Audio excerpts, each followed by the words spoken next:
14వ తేదీన భూభారతి పోర్టల్ ప్రారంభం కాబోతున్నదట. ఏది అంబేద్కర్ గారి జయంతి రోజున భూభారతి పోర్టల్ ప్రారంభం కాబోతున్నది. ధరణి ప్లేస్లో భూభారతి రాబోతున్నది.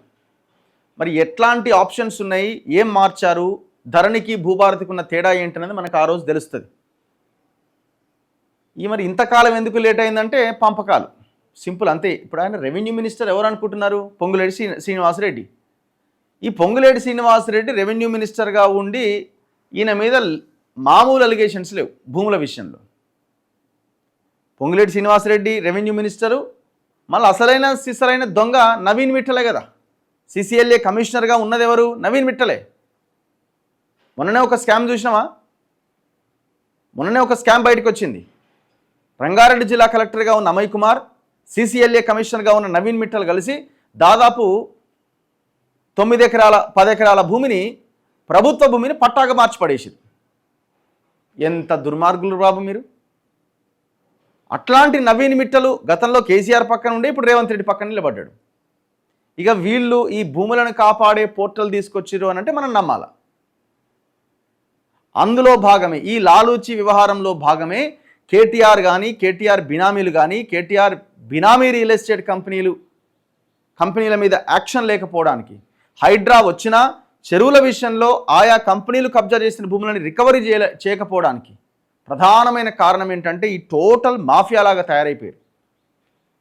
తయారైపోయి లాలూచి రాజకీయాలు, లాలూచి వ్యవహారాలు నడుస్తున్నాయి ఇక్కడ, కమిషన్ల వ్యవహారాలు నడుస్తున్నాయి ఇక్కడ.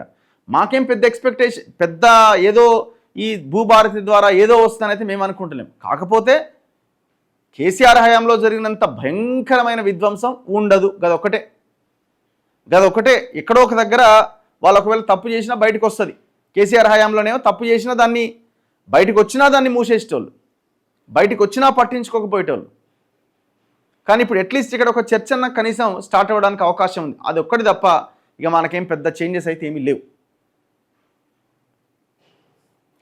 ధరణి పోర్టల్ ద్వారా జరిగిన అక్రమాలను నివారించేందుకు రాష్ట్ర ప్రభుత్వం రూపొందించిన భూభారతి చట్టం అంబేద్కర్ జయంతి రోజున అమల్లోకి రాబోతున్నదని రెవెన్యూ మంత్రి పొంగులేటి శ్రీనివాసరెడ్డి వెల్లడించారు.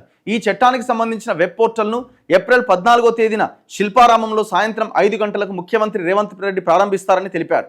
భద్రాద్రి కొత్తగూడెం జిల్లా పినపాక నియోజకవర్గంలో పొంగులేటి శ్రీనివాసరెడ్డి శుక్రవారం పర్యటించి పలు అభివృద్ధి పనులకు శంకుస్థాపన చేశారు.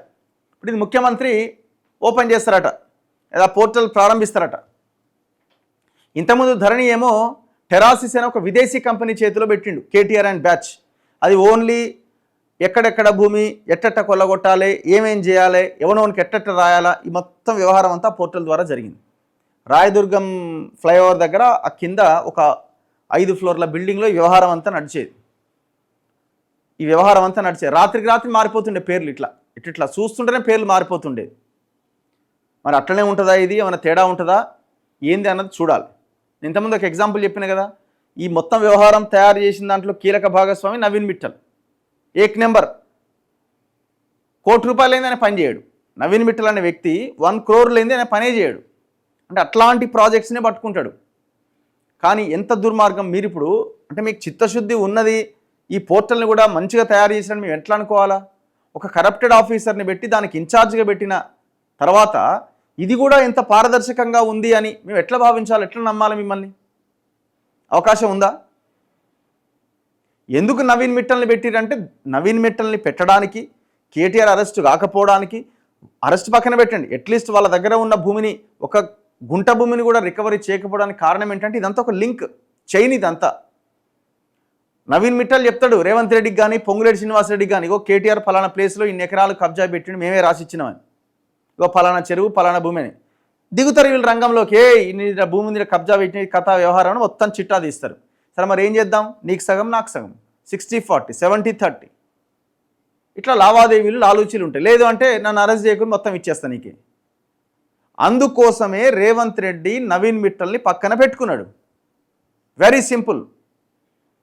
లేకపోతే ఇంత భయంకరమైన కరప్టెడ్ ఫెలోని ఎట్లా భరిస్తుంది తెలంగాణ?